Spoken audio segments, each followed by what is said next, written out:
Good evening বন্ধুরা, তোমরা কেমন আছো? আশা করি খুব ভালো আছো। আর আমার চোখে ভীষণ পরিমাণে ব্যথা, তারই মধ্যে আমি আমাদের গ্রামে ঠাকুর দেখতে বেরিয়ে পড়েছিলাম। আর তোমরা সবাই দেখো আমি কোথায় কোথায় ঠাকুর দেখেছি, আমাদের গ্রামে কোথায় কোথায় গেছি।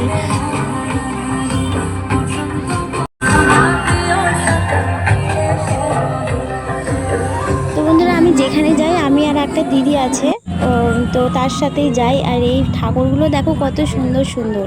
সত্যি কথা বলতে কি, গ্রামে ঠাকুর দেখার মজাটাই আলাদা। শহরে ঠাকুর দেখতে গেলে কি বলো তো, বড় বড় থিম, বড় বড় প্যান্ডেল, মানে নিজেকে না অনেক ছোট মনে হয় যেন সেই কি বলবো, কুকুরের মতো ব্যবহার করে, সবাই ঠেলে ঠেলে বার করে দেয়, তাড়াতাড়ি চলুন তাড়াতাড়ি চলুন। কিন্তু গ্রামে ঠাকুর দেখতে গেলে কি বলো তো, নিজেকে একদম সেলিব্রিটি মনে হয়।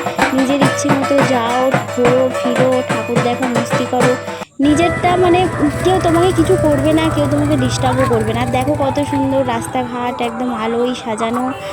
কি বলবো তোমাদেরকে, এত মানে ভালো লাগছিল যেটা ধারণার বাইরে।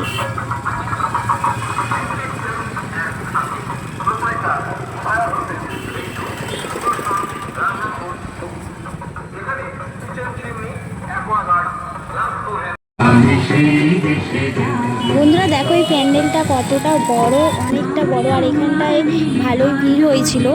আর পাশে একটা মেলা টাইপের বসেছিল এখানটায়। তো তোমাদেরকে সবই দেখাবো, তোমরা আস্তে আস্তে সব দেখো। আর এই ঠাকুরটাও অনেক সুন্দর করেছিল। আর পুজোর সময় বাংলা গান তো অসাধারণ লাগে। হিন্দি গানের থেকে বাংলা গান চললেই যেন বেশি ভালো লাগে। বিশেষ করে আমার তো বিশেষ ভালো লাগে, কার কেমন লাগে জানি না, মানে বাংলা গান হলেই যেন মনে হয় হ্যাঁ মানে পুজো হচ্ছে বলে এরকম মনে হয়।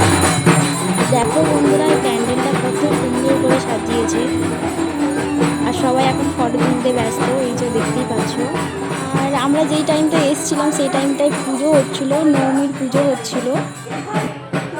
তারপর বন্ধুরা একটা রেস্টুরেন্টে চলে গেছিলাম, আর সেখানে গিয়ে খেলাম চিকেন পকোড়া। এমনিতেও মেলার পকোড়া খেতে ভালো লাগে না, আমি খাই না খুব একটা, কিন্তু আমার সাথে একজন গিয়েছিল, দিদি হয়, তো তাকে খাওয়ালাম। তো তাকে তো একা খাওয়ানো যায় না, সে তো একা খাবে না, সে কারণে আমিও খেলাম।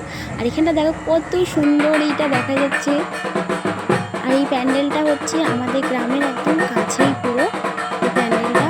আর এই ঠাকুরটা অনেক দিনের পুরনো, মানে আমি ছোটো থেকেই দেখে আসছি, যা যবে থেকে আমার মানে একটু জ্ঞান হয়েছে, একটু ঠাকুর ঠাকুর দেখতে বেরোচ্ছি, তখন থেকেই দেখে আসছি এই ঠাকুরটা। আর এখানে আগেতে এর থেকে কোনো বড়ো বড়ো প্যান্ডেল হতো, তো এবছরে তেমন একটা করেনি।